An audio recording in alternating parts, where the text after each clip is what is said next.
മട്ടന്നൂർ കോളാരിയിൽ വെള്ളക്കെട്ടിൽ വീണ് ഒരാൾ മരിച്ചു. കോളാരി ഷഫീനാസ് മൻസിലിൽ കുഞ്ഞാമിനെയാണ് മരിച്ചത്. 51 വയസ്സ് പ്രായമുണ്ടായിരുന്നു. കൂടുതൽ വിശദാംശങ്ങളുമായി സജോ ദേവസ്യ നമുക്കൊപ്പം ചേരുന്നു.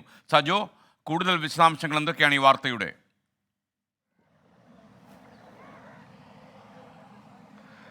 SKN good morning. അതീവ ദുഃഖകരമായ കാര്യമാണ്. മട്ടന്നൂർ കോളാരി കുംഭംമൂല എന്ന് പറയുന്ന സ്ഥലമാണ്. അവിടെ വയലിൽ ഇന്നലെ വൈകുന്നേരമാണ് ഈ അപകടം ഉണ്ടാകുന്നത്. 51-കാരിയായ കുഞ്ഞാമിനെയാണ് വെള്ളക്കെട്ടിൽ വീണ് മരിച്ചത്. വയലിലേക്ക് പോയതായിരുന്നു. പിന്നീട് തിരികെ വരാത്തതിനെ തുടർന്ന് ബന്ധുക്കളും നാട്ടുകാരും നടത്തിയ തിരച്ചിലാണ് വെള്ളക്കെട്ടിൽ വീണ് മരിച്ച നിലയിൽ കണ്ടെത്തിയിരിക്കുന്നത്. കുംഭംമൂലയിലെ വയൽ പ്രദേശമാണ്, ആ മേഖലയിലാണ്. പിന്നീട് തന്നെ വളരെ വേഗത്തിൽ തന്നെ രാത്രിയോടുകൂടിയും ആശുപത്രിയിൽ എത്തിച്ചു. പക്ഷേ ജീവൻ രക്ഷിക്കാനായില്ല. ഞാനിപ്പോൾ നിൽക്കുന്നത് കണ്ണൂർ കക്കാട് മേഖലയിലാണ്. ഇവിടെ ഒരു പ്രധാന പാതയാണ്, നമുക്ക് ദൃശ്യങ്ങളിൽ കാണാം. ഈ പാത പൂർണ്ണമായും മുങ്ങിയിട്ടുണ്ട്. ജില്ലയിൽ ഇപ്പോൾ ഈ സമയത്ത് മാത്രം ഒരു അല്പം മഴ മാറി നിൽക്കുന്നുണ്ട്. പക്ഷേ അർദ്ധരാത്രിയും പുലർച്ചെ വരെയും ഒക്കെ അതിശക്തമായ മഴയായിരുന്നു. വിവിധയിടങ്ങളിൽ ജില്ലയുടെ ഒരു ഒട്ടുമിക്ക താഴ്ന്ന ഇടങ്ങളിലും കാര്യമായ വെള്ളക്കെട്ട് രൂപപ്പെടുന്ന സാഹചര്യമുണ്ട്. ഇതടക്കമുള്ള കണ്ണൂരിൽ നിന്ന് മുണ്ടയാട് ഭാഗത്തേക്ക് പോകുന്ന ഒരു പ്രധാനപ്പെട്ട പാതയാണ്. ആ പാത ഏതാണ്ട് പൂർണ്ണമായും ഇവിടെ മുങ്ങിക്കിടക്കുകയാണ്. നേരെ എതിർഭാഗത്ത് കാണുന്നത് കക്കാട് പുഴയാണ്.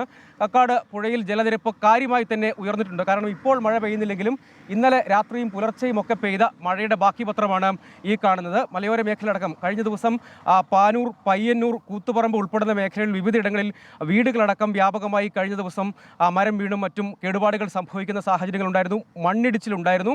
അതടക്കമുള്ള മഴക്കെടുതികൾ വ്യാപകമായി തന്നെ ജില്ലയുടെ വിവിധയിടങ്ങളിൽ നിന്ന് റിപ്പോർട്ട് ചെയ്യുന്നുണ്ട്. അപ്പം ദേശീയപാതയുടെ നിർമ്മാണം നടക്കുന്ന സ്ഥലങ്ങളിൽ സംരക്ഷണ ഭിത്തിയുടെ മണ്ണിടിയുന്നതടക്കമുള്ള നാശനഷ്ടങ്ങൾ അത്തരമൊക്കെ കാര്യങ്ങൾ സംഭവിക്കുന്നുണ്ട്. നമുക്ക് ഈ ദൃശ്യങ്ങൾ കാണാം. ഇതൊരു പ്രധാനപ്പെട്ട പാതയാണ്. ഈ പാത വഴിയുള്ള ഗതാഗതം വലിയ തോതിലുള്ള പ്രതിസന്ധിയിലേക്ക് പോകുന്നുണ്ട്. ഇനിയും മഴ ശക്തിപ്പെടുന്ന സാഹചര്യം, കാരണം ഇപ്പോൾ അന്തരീക്ഷം പൂർണ്ണമായും മേഘാവൃതമാണ്.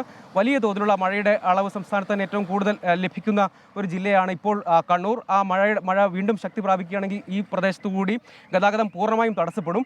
ഇപ്പോൾ ഇച്ചിരി പാടുപെട്ടാണെങ്കിലും ഇതുവഴി കടന്നു പോകാൻ കഴിയുന്നുണ്ട്. അതിനിടെയാണ് ഈ വെള്ളക്കെട്ടിൽ വീണുള്ള 51-കാരിയുടെ മരണം ഉൾപ്പെടെയുള്ള കാര്യങ്ങൾ ഉണ്ടാകുന്നത്. ഒപ്പം കർശനമായ ജാഗ്രതാ നിർദ്ദേശം നേരത്തെ തന്നെ ദുരന്ത നിവാരണ അതോറിറ്റിയും ജില്ലാ ഭരണകൂടവും നൽകിയിരുന്നു.